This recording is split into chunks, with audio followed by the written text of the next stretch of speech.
Thumbnail और title को देख के आप समझ गए होंगे कि एनवायरनमेंट में मैं आप लोगों के एक नेक्स्ट लेवल पे अब हेल्प करने वाला हूं। आप पहले कुछ ये पीवाईक्यूज को बड़े ध्यान से देखिए, है ना, गौर करके देखना एक बार। मेम्ब्रेन बायोरिएक्टर्स पर एक क्वेश्चन आया था, ठीक है, 2024 का क्वेश्चन है, आप आराम से इसको देख लेना।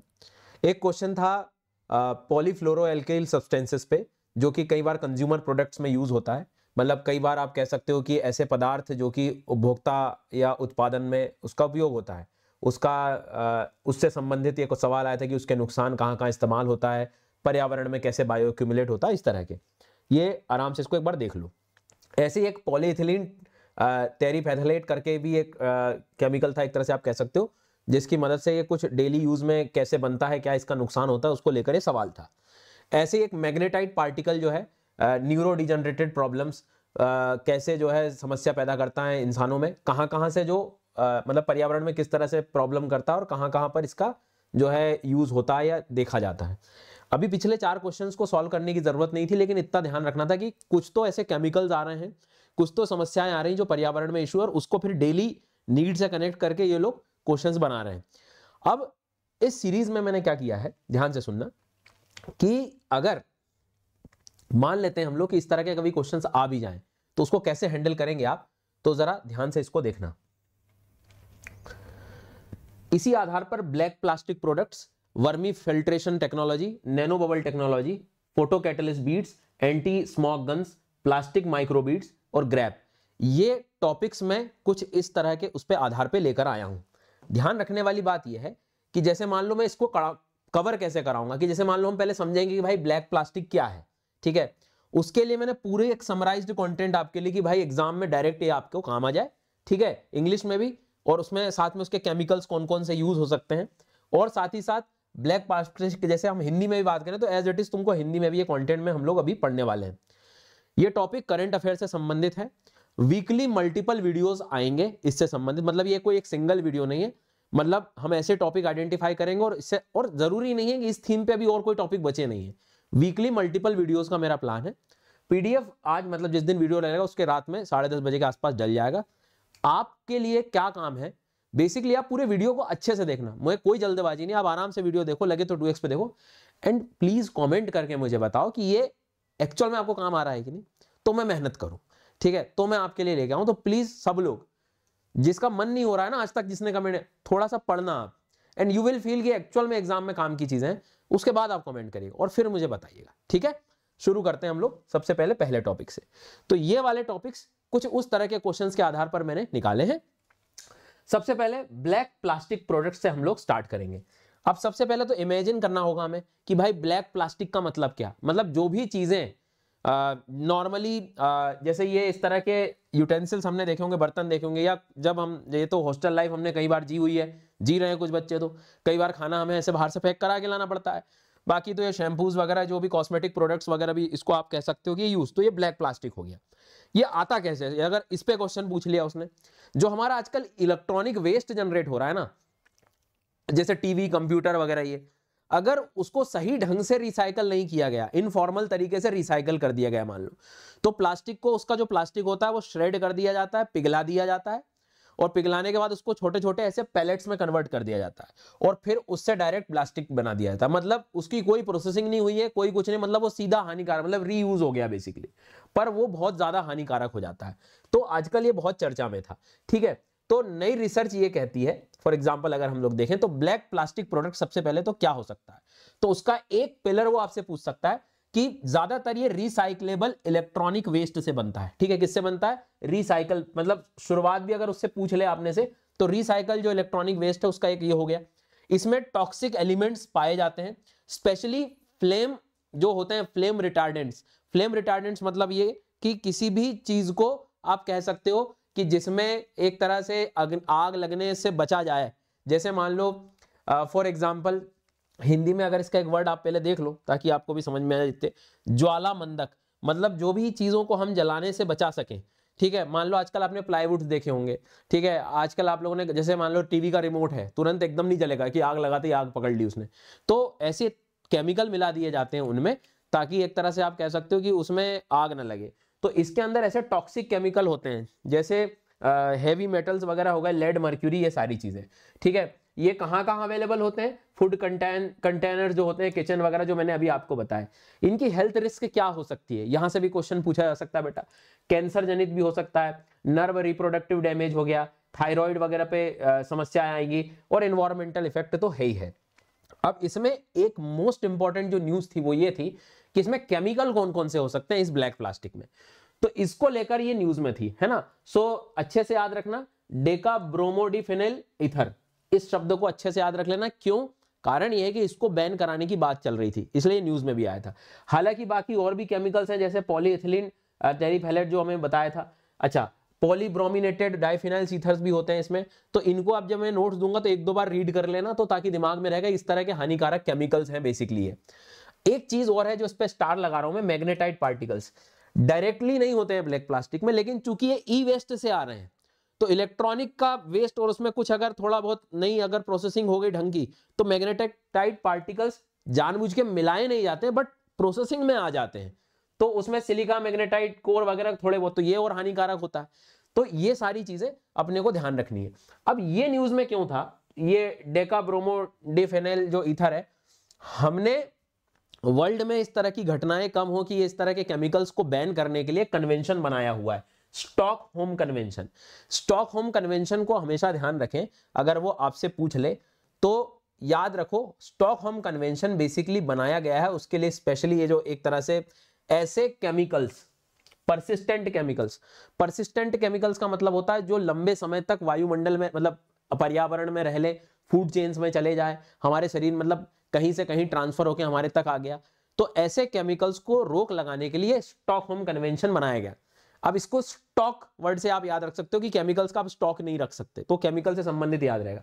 तो जो बायो एक्यूमुलेट हो, जो लंबे समय तक एकत्रित हो रखा हो, उसको लेकर इस चीज को ध्यान रखना, और ये फूड चेन वगैरह में पहुंच जाता, तो इसको रोक लगाने के लिए हमने कन्वेंशन लाए थे। ठीक है, दूसरी चीज, ये यूनाइटेड नेशन एनवायरनमेंट प्रोग्राम के अंतर्गत आता है, ये स्पेशली पीओपीज, परसिस्टेंट ऑर्गेनिक पोल्यूटेंट्स, ठीक है, ये वाला कीवर्ड को अपने को अच्छे से ध्यान रखना है। अब इसमें क्या था, इस कन्वेंशन में 3 एनेक्स बनाए गए थे, 3 कैटेगरीज बनाई गई थी कि कुछ ऐसे केमिकल्स थे जिनको बिल्कुल हटाना ही है, बंद करना है, बिल्कुल जरूरत ही नहीं है जिनकी, ठीक है, बिल्कुल जो ज्यादा हानिकारक हो गए। एनेक्स बी में ऐसे रखे गए थे, मतलब ऐसी लिस्ट थी इसमें केमिकल्स की कि इन पे धीरे धीरे हमें रोक लगानी है, जितनी जरूरत हो उतना ही इसका इस्तेमाल, और तीसरी जो कि अगर जरूरत नहीं है तो प्रोडक्शन ही मत करो उस चीज का, क्योंकि अब कुछ केमिकल्स का और भी जगह यूज होता है, एकदम से बंद करेंगे तो इंडस्ट्रियल इफेक्ट्स आ सकते हैं। इंडिया ने भी इसको साइन किया था, ठीक है, और ये 2001 में और इफेक्टिव 2004 से हुआ था।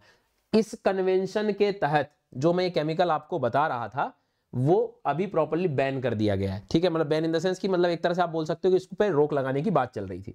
ठीक है जी, यहां तक क्लियर हो गई बात। अब इसके बाद में अपन अगर थोड़ा सा आगे बढ़े, एज इट इज अगर हिंदी में बात करें, तो जैसे मैं बात कर रहा था, कैंसरकारी है, तंत्रिका प्रजनन क्षति, थायराइड व्यवधान, पर्यावरणीय प्रभाव है इसके, ज्वालामंदा, और ये अक्सर पुनर्चक्रण योग्य इलेक्ट्रॉनिक अपशिष्ट निर्मित होता है। ये सारी बातें मैंने आपको बता दी। कौन कौन से रसायन होते हैं, तो ये वाला जो आपको बताया मेन, इसमें याद रखना इसको, ठीक है, और कहां कहां पर ये स्टॉकहोम कन्वेंशन के अंतर्गत जो है आता है। तो इस तरह के जो है क्वेश्चंस आ सकते हैं। भारत में भी ई वेस्ट को मैनेजमेंट करने के लिए 2022 का ये जो रूल्स हैं वो आप पढ़ सकते हैं। इसमें एक चीज और याद रखना कि जो केमिकल मैं बता रहा था बीडीई, ये वाला डेकाब्रोमोडाइफेनाइल ईथर, ये मेंशन नहीं है। अगर क्वेश्चन आए कि हमने मेंशन किया हुआ है, तो जो रिसेंट मैनेजमेंट रूल्स है ई वेस्ट में, उसमें जो मेंशन किया है कि कोई भी इलेक्ट्रिकल इक्विपमेंट अगर आप बनाते हैं, उसके कंपोनेंट बनाते हैं, तो उसमें lead, mercury, cadmium, hexavalent, chromium, polybrominated biphenyls और पॉलीब्रोमिनेटेड डाइफिनाइल ईथर्स एक लिमिट से ज्यादा नहीं होना चाहिए, और उसकी लिमिट भी 0.1% दी हुई है उसके वेट के प्रोडक्ट के। तो मतलब ये वाले तत्वों को आप थोड़ा सा ध्यान रखना, जो पीडीएफ में मिल जाएंगे। ये रोक लगी है कि किसी इलेक्ट्रॉनिक इक्विपमेंट में इनका इस्तेमाल नहीं होना चाहिए, क्योंकि ये आगे कल को रिसाइकल वगैरह होंगे तो वही ब्लैक प्लास्टिक में चले जाएंगे। तो ये सारी चीजों को लेकर आप लोगों को ध्यान रखना है, ठीक है। तो मेरे हिसाब से आपको एक बेसिक आइडिया लग गया है। मैंने हालांकि ये थ्योरी वगैरह दे दी कि ये कहां से बनते हैं, क्या बनते हैं, और ये न्यूज में था, जो आपको इसके बारे में आप चाहे तो पढ़ लेना। इसको फ्लेम रिटार्डेंट की तरह यूज करते हैं एक्चुअल में, मतलब जो कार्बो मोडिफेनाइल ईथर जो है, ये फ्लेम रिटार्डेंट का मतलब किसी चीज को तुरंत जिसमें आग न लगते, इसलिए इसको यूज किया जाता है। तो इलेक्ट्रॉनिक कास्टिंग वगैरह में यूज करते हैं। अब प्रॉब्लम क्या है, इलेक्ट्रॉनिक रिमोट में मान लो यूज हो गया, अब वो ई वेस्ट में कैसे ब्लैक प्लास्टिक में चला गया, आपको पता लग गया पूरी प्रोसेस में कि सही ढंग से रिसाइकल अगर नहीं करा गया तो इस चीज को थोड़ा सा जो है ध्यान रखना। इस केमिकल के बाद में एक दो क्वेश्चन, आप अगर ऐसा क्वेश्चन आ जाए कि black plastic often contain flame retardants chemical, ठीक है, कि कभी कभी जो है इसमें केमिकल्स पाए जाते हैं जो कि रिसाइकल वेस्ट से क्रिएट हुआ है, तो ये जो है केमिकल्स आर क्लासिफाइड एज, वो कौन से केमिकल होंगे, वोलेटाइल ऑर्गेनिक कंपाउंड जो तुरंत वाष्पीकृत हो जाते हैं, या परसिस्टेंट ऑर्गेनिक पॉल्यूटेंट, तो जैसे अभी हमने पढ़ा आंसर इसका ये होगा। कारण क्या है कि ये जो लंबे समय तक फूड चेन तक भी जा सकते हैं। सो इस चीज को जो है थोड़ा सा आप लोग ध्यान रखें। इसके बाद में एक क्वेश्चन और है, इसको भी आप लोग देख सकते हैं कि आप पॉज कर लो, मतलब थोड़ा सा भले, और आराम से सॉल्व करो और कोशिश करो आपसे आंसर क्या निकलेगा।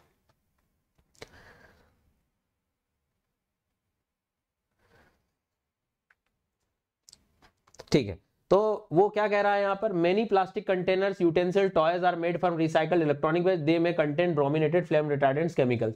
ठीक है, हमें ठीक लग रहा है ये। Chemicals originally added to electronics to improve the fire safety, और फिर ये फूड चेन में चले जाते हैं। ठीक है, exposure to such chemical is known to increase the risk of cancer and can disturb the human endocrine system. तो बिल्कुल ठीक बात है, इनमें से हमें तो तीनों स्टेटमेंट सही लग रहे हैं, तो ये तीनों स्टेटमेंट सही हो गए। इस तरह से जो है आप अगला क्वेश्चन खुद प्रैक्टिस करिएगा आराम से, शीट में मैंने दिया हुआ है।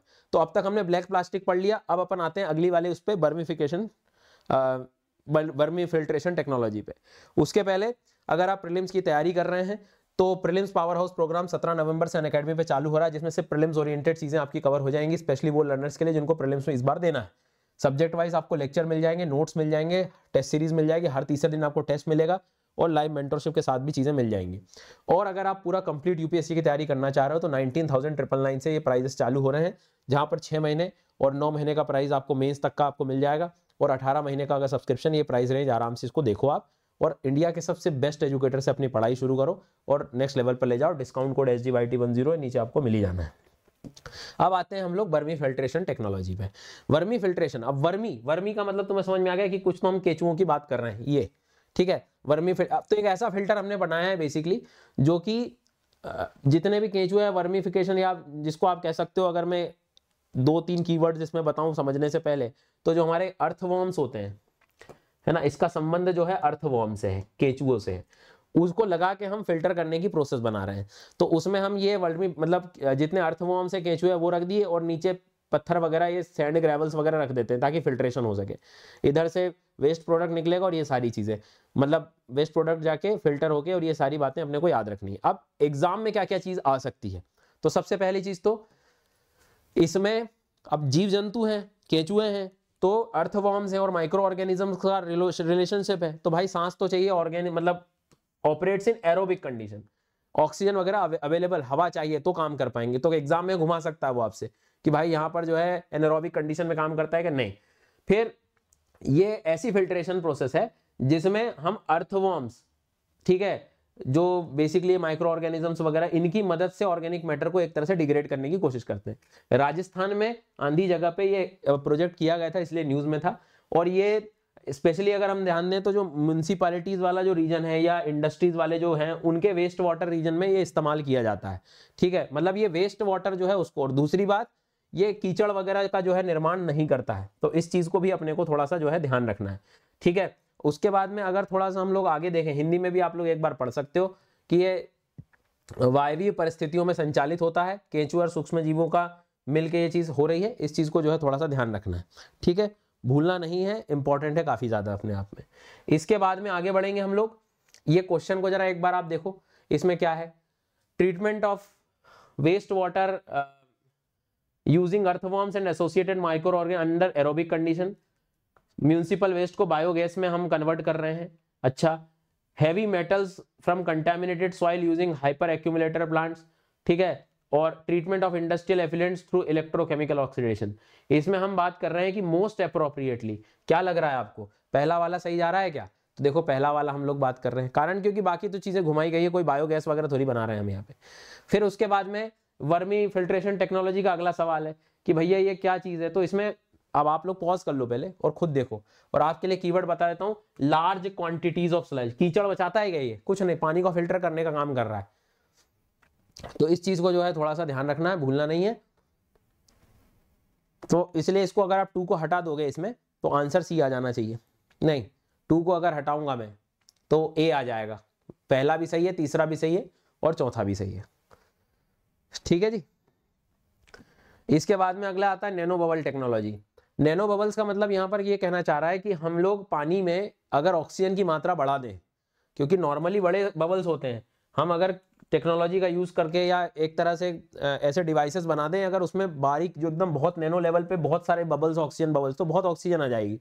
और कोई भी जगह पर अगर ऑक्सीजन आ जाती है तो बहुत सारी चीजें मतलब बेहतर हो सकती है, फिल्ट्रेशन वगैरह, जीव जंतुओं को जैसे मान लीजिए कि किसी चीज को डिकम्पोजर्स को हमें और सहायता करने की, भाई पानी और बेहतर ठीक से साफ हो जाए, मतलब या बहुत सारे ऐसे बैक्टीरिया हमें अगर छोड़ने हैं मान लो जो पानी को साफ कर दे, तो उसमें ऑक्सीजन की मात्रा को बढ़ाने के लिए टेक्नोलॉजी यूज की जाती है। तो एक्सट्रीमली स्मॉल गैस बबल हम लोग बनाते हैं, ये स्पेशली ऑक्सीजन के कंसंट्रेशन को बढ़ाने के लिए होता है नैनो बबल, ठीक है, कार्बन डाइऑक्साइड को नहीं, ऑक्सीजन को, ध्यान रखना। वाटर ट्रीटमेंट हो, एग्रीकल्चर हो, एक्वाकल्चर हो, मेडिकल फील्ड्स हो, हर जगह इसका इस्तेमाल हो सकता है। चाहे मतलब अलग अलग सेक्शंस में आप लोग देख लो, water treatment, cosmetics, food and drink, हर जगह इसका इस्तेमाल कर सकते हैं जहां पर भी ऑक्सीजन को बढ़ाना हो। ये एक चीज आप लोग इसको आराम से देख लो, ठीक है। तो इसमें हम लोग क्या याद कर रहे हैं कि नैनो बबल्स बहुत ही एक्सट्रीमली गैस बबल्स होते हैं जो लंबे समय तक रह सकते हैं पानी में, और ये हमारे ऑक्सीजन कॉन्सेंट्रेशन को बढ़ावा देने के लिए होते हैं, ऑक्सीजन कॉन्सेंट्रेशन को बढ़ावा देने के लिए, ठीक है। ये क्वेश्चन करो, nano bubble is used in discuss in the context of soil की फर्टिलिटी बढ़ा देता है, ऑक्सीजन ट्रांसफर को बढ़ा देता है, ये न्यूट्रिएंट अपटेक एफिशिएंसी को, जेनेटिकली मॉडिफाइड क्रॉप्स को जो है उसमें बढ़ाता है, capturing green house gas through photochemical conversion. थोड़ा सा जो है आप ध्यान दो कि किस चीज को लेकर हम बात कर रहे हैं इसमें। तो स्पेशली अगर हम लोग बात करें तो माइक्रोबियल इनोकुलेशन वगैरह कुछ नहीं, सबसे बेसिक चीज है कि ऑक्सीजन के पैटर्न को जो है हम लोग क्या कर रहे हैं यहाँ पर, बढ़ाने का काम कर रहे हैं। आंसर भी हो जाएगा यहाँ पे। फिर नैनो बबल टेक्नोलॉजी के स्टेटमेंट पे आप इसको आप खुद भी सॉल्व करिएगा, ठीक है, बड़ा इंटरेस्टिंग सवाल है। एक और दो सवाल आपको दिए हैं तो इनको आपको सॉल्व करने हैं, ठीक है। नेक्स्ट वन है photo catalyst beads. Photo catalyst beads के बारे में अगर हम लोग देखें तो देखो सिंपल है, फोटो मतलब सनलाइट, कैटेलिस्ट मतलब जो चीज को एक्टिवेट कर दे, जो ज्यादा तेज बढ़ा दे, रिएक्शंस को तेज कर दे, ठीक है। तो बेसिकली ये भी फिल्ट्रेशन का कुछ पैटर्न दिखाई दे रहा है कि हमने कुछ ऐसी बीड्स बना ली है, ठीक है। लड्डू नहीं है, ध्यान रखो, ठंड आ गई बोले ठंड के लड्डू थे सर बोले, तो इस चीज को जो है थोड़ा सा ध्यान देना। तो ये नैनो बीड्स टेक्नोलॉजी बेसिकली क्या क्या है सबसे पहले समझ लो। ये बीड्स होते हैं, ये जियोलाइट बीड्स बोलते हैं इनको हम, है ना। अब ये जियोलाइट कैसे होते हैं, तो जियोलाइट बेसिकली ये किसी भी चीज को शोषण कर सकते हैं, मतलब एब्जॉर्ब कर सकते हैं, अवशोषण कर सकते हैं। ये ज्यादातर फ्लाई ऐश वगैरह से बना लेते हैं हम लोग, ठीक है। पोरोसिटी होती है, रंध्रता होती है, किसी चीज को डालोगे तो उसको सोख लेगा ये। अब इसके साथ हम क्या मिलाते हैं, टाइटेनियम डाइऑक्साइड। ये क्या करता है, ये जो सनलाइट जब आता है, सनलाइट अगर किसी चीज पे गिरे तो उस चीज को ये और एक्टिव कर देता है। और graphene oxide basically electron transfer को बेहतर करता है। थोड़ी सी टेक्निकल डिटेल है, बट हमें यह ध्यान रखना है कि हमें फिल्ट्रेशन को बढ़ाना है सनलाइट की प्रेजेंस में।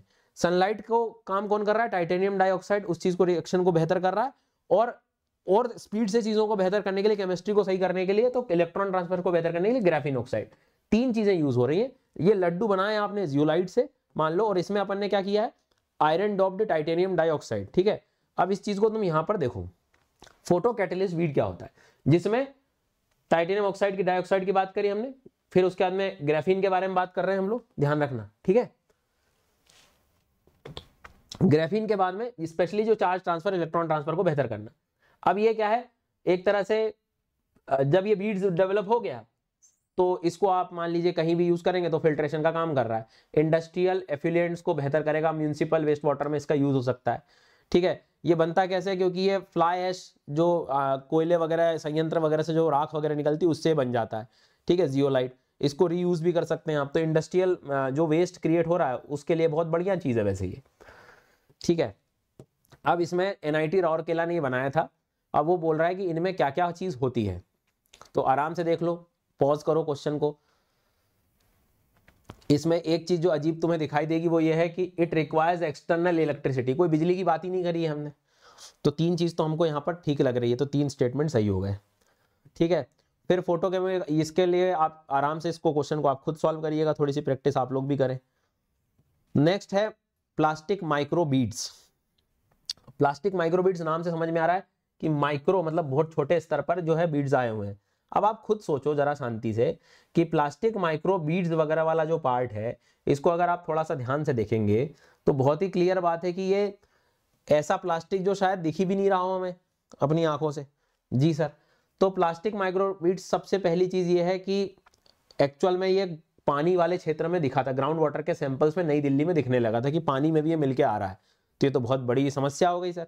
ये कई बार जैसे बनाए जाते हैं कमर्शियल यूज के लिए कॉस्मेटिक्स में, या कई बार ये वाटर बॉटल्स वगैरह में भी इसका यूज कर लिए जाते हैं। ऐसे माइक्रोबिट जो 5 मिलीमीटर से भी छोटे हों, ये लंबे समय तक रहते हैं, ये भी परसिस्टेंट की तरह हो गए।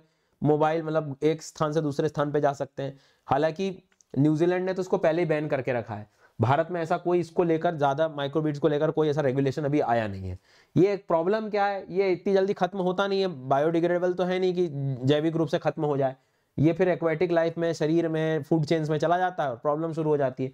अलग अलग जगह पे इसका इस्तेमाल करते हैं क्योंकि, ठीक है। तो इसको और आप आराम से पॉज करके देख लो, हिंदी मीडियम वाले आपको लगे तो, नहीं तो पीडीएफ तो आपको जो है मिल जाएगा। अब जैसे क्वेश्चन है microplastic found which of the following, अब देख रहे हो अपने को सब जगह मिलेगा। आज के टाइम पे कुछ बचा नहीं है, मतलब सिंथेटिक टेक्सटाइल हो, ये हो, ठीक है। एक चीज जो आपको यहाँ पर फोकस करनी है, एग्रीकल्चर फर्टिलाइजर पे जानबूझ के मिलाया नहीं जाता, लेकिन प्रोसेसिंग में कई बार ये आ सकता है। जैसे मान लो वेस्ट वाटर स्लज से कुछ चीज बना रहे हैं, उसमें चला गया है, तो इट में पॉसिबल कि उधर भी ये आ जाए। इसके बाद में माइक्रोप्लास्टिक मरीन इकोसिस्टम को लेकर, तो ये क्वेश्चन अब आपको खुद करना है थोड़ा सा, मतलब आप जरा बुद्धि चलाओगे तो चीजें बेहतर रहेगी, ठीक है। उसके बाद में एक क्वेश्चन और आप कर दो कि भाई क्या इसका नुकसान हो सकता है, क्या है। तो देखो, एक तरह से आप कह सकते हो कि ये ऑक्सीजन इम्पेयरमेंट में, मतलब ऑक्सीजन ट्रांसपोर्ट में समस्या आ सकता है, ठीक है। ये एक तरह से आप कह सकते हो कि जीव जंतु जो है उनमें समस्या आ सकता है। ये विषैले पदार्थों को बढ़ावा दे सकता है। They are quickly decompose in waste water treatment.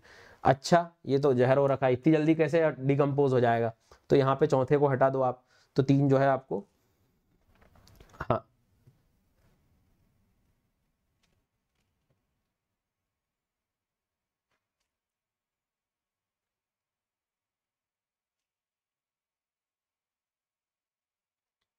हाँ, तो स्टेटमेंट 4 जो है यहाँ पर रॉन्ग है।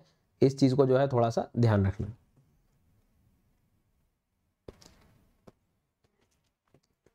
तो ये बिल्कुल निकल जाता है, मतलब डिकम्पोज नहीं होता। तो ये तो आई थिंक आपको समझ में आ ही गया है। इसके बाद मैं जो चाहूंगा आपको, एक चीज जो इसमें अपने को ध्यान रखनी है, वो ये वाले को लेकर आपको थोड़ा सा क्वेश्चन को करना है। ये थोड़ा अच्छा सवाल है। वो एक स्टेटमेंट समझा देता हूं। They act as carrier for heavy metals and organic pollutants due to hydrophilic properties.